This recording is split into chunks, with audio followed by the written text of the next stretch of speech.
श्री शिवाय नमस्तुभ्यम दोस्तों, आप सभी लोग जानते हैं कि 22 मार्च 2024 को है रंग भरा प्रदोष व्रत। दोस्तों ये प्रदोष व्रत भगवान शिव जी का बहुत ही ज्यादा प्रिय दिन होता है। साथ ही में दोस्तों प्रदोष व्रत के दिन का प्रदोष काल का समय मतलब कि शाम का समय भगवान शिव जी को प्रसन्न करने का एक बहुत ही अच्छा और बड़ा मौका होता है। और आप सभी लोग जानते हैं कि रंग भरा प्रदोष व्रत जब आता है तो ये पूरे साल में सिर्फ एक बार आता है, और जब भी आता है तो भगवान शिव जी को प्रसन्न करने का हमारे पास एक बहुत बड़ा मौका भी आता है। तो इसीलिए दोस्तों 22 मार्च 2024 के दिन जो रंग भरा प्रदोष व्रत पड़ रहा है या होली प्रदोष व्रत पड़ रहा है या होलाष्टक प्रदोष व्रत पड़ रहा है, इस होलाष्टक या इस रंग भरे प्रदोष व्रत के दिन आप लोगों को एक लाल फूल और एक सफेद फूल वाला उपाय जरूर करना चाहिए। अब हम आपसे ये बात क्यों बोल रहे हैं, क्योंकि दोस्तों एक लाल फूल और एक सफेद फूल वाला उपाय पंडित जी ने खुद अपनी सीहोर वाली कथा में बताया हुआ है, कुबेरेश्वर धाम वाली कथा में बताया हुआ है, या आप ये कह लो रुद्राक्ष महोत्सव जो अभी हुआ था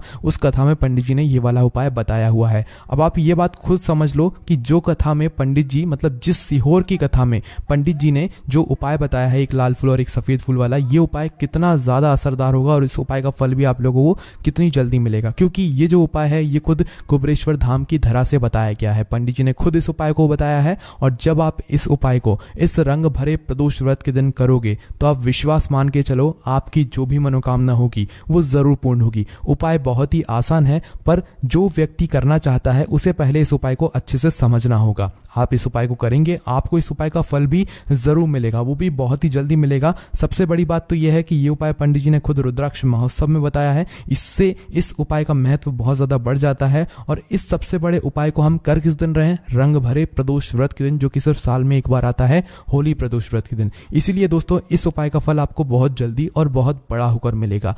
तो अब हम समझते हैं इस एक लाल फूल और एक सफेद फूल वाले उपाय को आपको करना कैसे है, किसको करना है, किस समय करना है और कैसे करना है। उपाय आसान है, बस समझने वाली बात है, इसलिए ध्यान से समझिएगा, उसके बाद ही आप लोग जो है इस उपाय को जरूर कीजिएगा। ठीक है, सबसे पहली चीज हम लोग ये समझते हैं कि इस एक लाल फूल और एक सफेद फूल वाले उपाय को इस आने वाले रंग भरे प्रदोष व्रत के दिन किसको करना है। तो देखिए, इस उपाय को घर के सभी सदस्यों को करने की बिल्कुल भी जरूरत नहीं है। घर में से कोई एक मुख्य बड़ा सदस्य ही इस उपाय को करेगा तो उस घर परिवार के सभी सदस्यों को इस उपाय को करने का फल मिल जाएगा। पर वो बड़ा सदस्य कौन होगा, कौन व्यक्ति इस उपाय को करेगा, तो यहां पर देखिए हम आपको बता दें, घर की जो बड़ी माताएं बहनें होंगी, घर की बड़ी माताओं बहनों में से कोई भी एक माता बहन इस वाले उपाय को कर सकती है अपने पूरे घर परिवार के लिए। घर में सभी सदस्यों को इस उपाय को करने की जरूरत नहीं है, मात्र घर की जो बड़ी माताएं बहनें हैं उनमें से कोई भी एक माता बहन इस वाले उपाय को करेगी तो उसके घर परिवार के पूरे सदस्यों को इस उपाय का फल मिलेगा। अगर किसी कारणवश माताएं बहनें घर में उपस्थित ना हो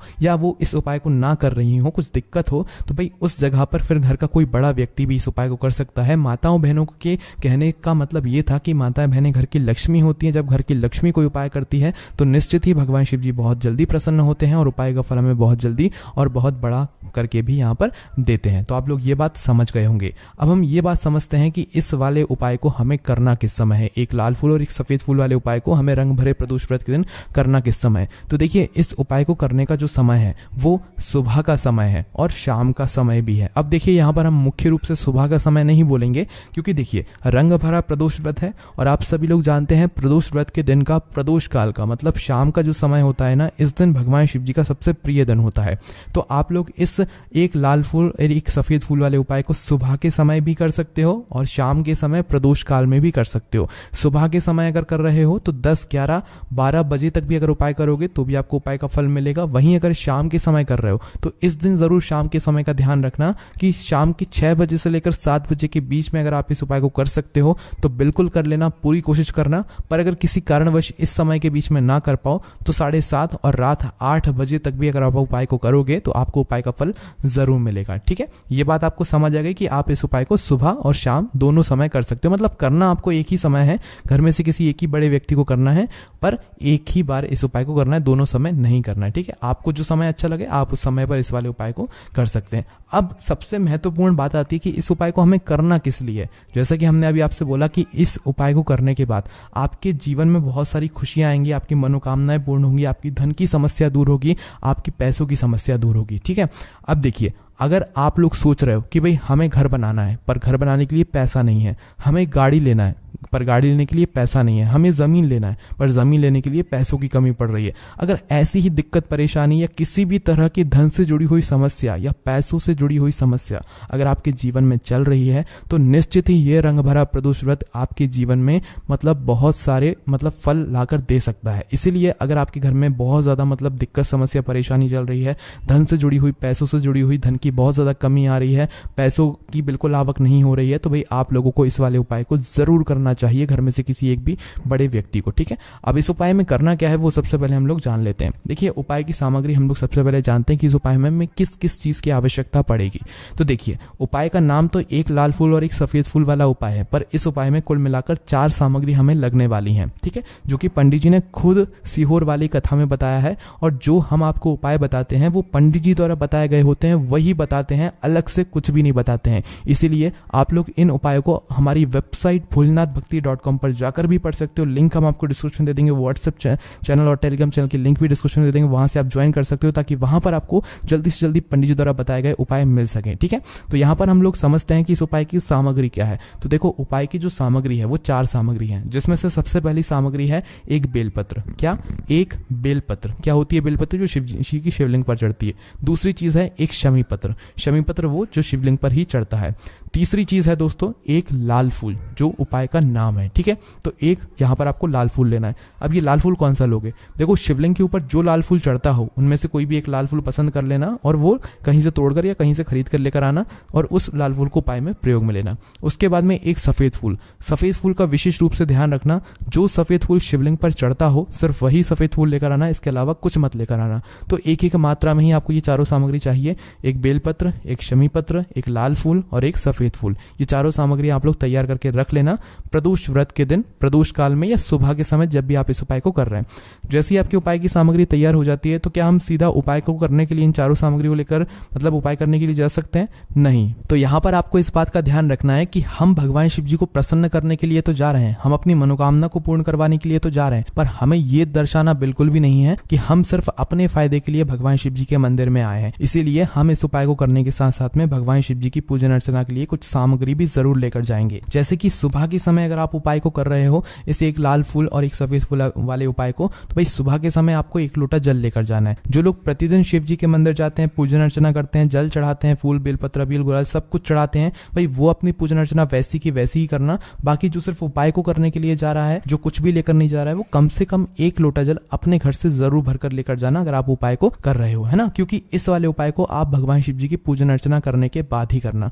वहीं अगर बात करें शाम के समय की, अगर कोई व्यक्ति शाम के समय प्रदोष काल में इस वाले उपाय को कर रहा है तो भाई आपको मात्र एक घी का दीपक तैयार करना है। ये बात हम हमेशा बोलते हैं, शाम के समय प्रदोष काल में कोई उपाय कर रहे हो ना तो दीपक का विशेष महत्व होता है। और प्रदोष व्रत के दिन का प्रदोष काल में जो भी व्यक्ति दीपक जलाता है ना भगवान शिव जी के मंदिर में, भाई उसके जीवन से सारी दुख और परेशानियां भी दूर होती हैं। तो भाई इस दिन दीपक का विशेष रूप से ध्यान रखना आप लोग, अगर आप इस उपाय को शाम के समय प्रदोष काल में कर रहे हो, है ना। ये जो दीपक आप लोग लोगे, ये आटे का लोगे। जो आटा आप गूंदोगे उसके अंदर कुछ भी मत डालना, मात्र सादा आटा गूंद कर उसे तैयार कर लेना और एक मीडियम साइज का दीपक तैयार कर लेना। वो दीपक ना ज्यादा छोटा हो ना ज्यादा बड़ा हो, है ना।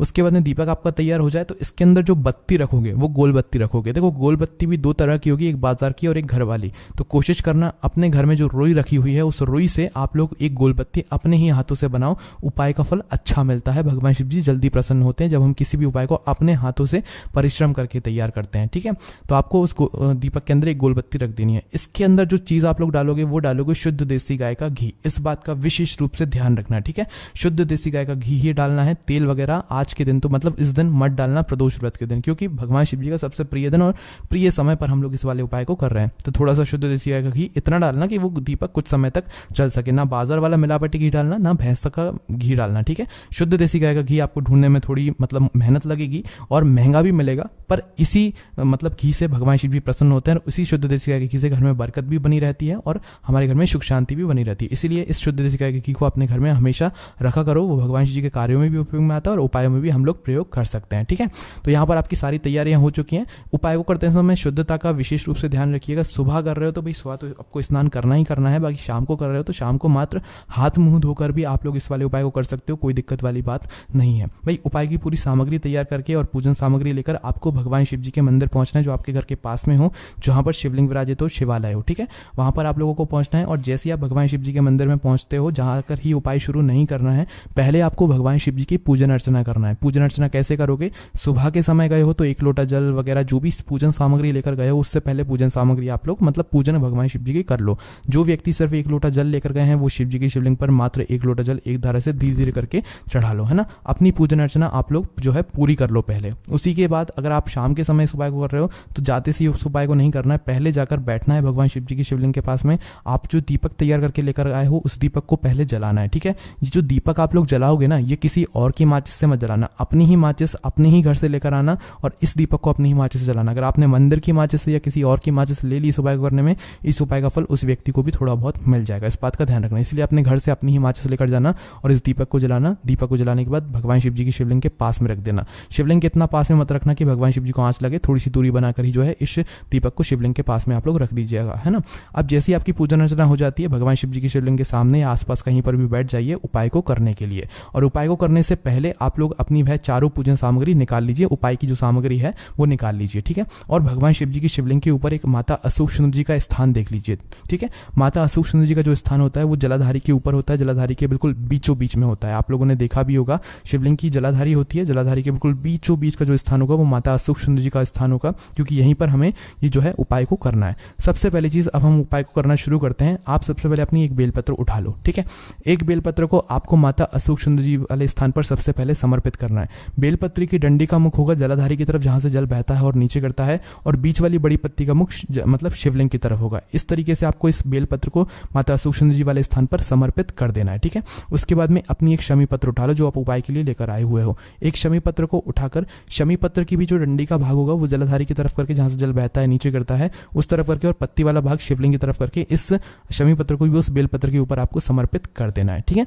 समर्पित करने के बाद अब आप ले लो अपना एक लाल फूल जो आप उपाय को करने के लिए लेकर आए हुए हो। इस लाल फूल का जो खिला हुआ भाग होगा, चाहे वो गुलाब का फूल हो चाहे कोई सा फूल जो शिवलिंग पर चढ़ता हो, भाई उस फूल का जो खिला हुआ भाग होगा वो शिवलिंग की तरफ होगा। बाकी जो पीछे का भाग होगा फूल का वो जलाधारी की तरफ जहां जल बहता है नीचे गिरता है उस तरफ होगा, ठीक है। और आखिरी में आपका जो एक सफेद फूल बचा हुआ है ना, इस सफेद फूल को भी आपको लेना है और सफेद फूल का जो खिला हुआ भाग होगा वो शिवलिंग की तरफ होगा, जहां पर शिवलिंग रखा हुआ है उस तरफ होगा, और डंडी का भाग जलाधारी के पीछे की तरफ हो जाएगा, मतलब जो जहां से जल बहता है और नीचे गिरता है। जब आप लोग एक बेलपत्र, एक शमी पत्र और एक लाल फूल, एक सफेद फूल चढ़ा रहे हो, तो उस समय आप लोगों को कांता भगवान या कांता चक्र का नाम लेते हुए ही जो है इस उपाय को करना है, और भगवान शिव जी और नारायण जी का स्मरण करते हुए ही जो है इस उपाय को आपको करना है। तो जब भी आप एक बेलपत्र, एक शमी पत्र, एक लाल फूल और एक सफेद फूल चढ़ा रहे हो, तो या तो आप कांता चक्र का नाम ले लेना या कांता भगवान का नाम लेते हुए जो है इन सभी सामग्रियों को माता अशोक सुंदर जी वाले स्थान पर आप लोग समर्पित करते जाना, ठीक है। और शिव और नारायण जी का नाम भी साथ साथ में लेते जाना। और जैसे ही आप लोग ये उपाय पूरा कर लेते हो, चारों सामग्रियां समर्पित कर देते हो, उसके बाद में भगवान से वहीं के वहीं बैठे बैठे हाथ जोड़ के प्रार्थना करना। आपकी जो मनोकामना हो, धन से जुड़ी हुई, पैसों से जुड़ी हुई,